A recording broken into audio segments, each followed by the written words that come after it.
বাজার থেকে ইনি আনা এই তুই করে আসতাছ তোর কাম তো গিয়েছে।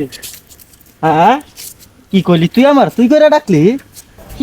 তুই কি আমার বিষয়ে জানোস না? তোর বিষয় কি জানু?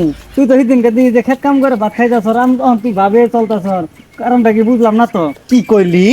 আমি কামলা রে। তুই তো আমার সেদিনকে পাট দোয়া কামলা দিলি, তুই আবার কামলা নাকি জমিদার? না রে, তোর ব্যবহারটা তো ভালো লাগলো না আমার। তুই জানোস না আমি অনলাইন জয়ে 10 টাকা দিয়ে 1 কোটি টাকা পাইছি। বজায় আমার নিচে কোন এখন ধনী মানুষ আছে না কি ব্যাগটা? হ্যাঁ 1 কোটি দিয়া পাইছর? কি পাইছর দে আসিন দেখি। আরে বাচ্চা তুই যে বাজাই দিতেছে তো করে দেখাবো তোর সাথে কি এখন আমার লেভেল যায় ব্যাগটা যা হুকুম হই। আমি এখনো বিমানে উঠি, তোর সাথে কি আমার লেভেল যায়? আজ তৈলে বিমান জ্বালাই। হ্যাঁ 2 দিন আগে চালাইলো পাহুন এনকা চালা বলে বিমান। পাগলাটার কথা শুনছ, বাপের জায়গা তুমি সব বেচা খায়া লাবো, এই তো মানুষ বালা না।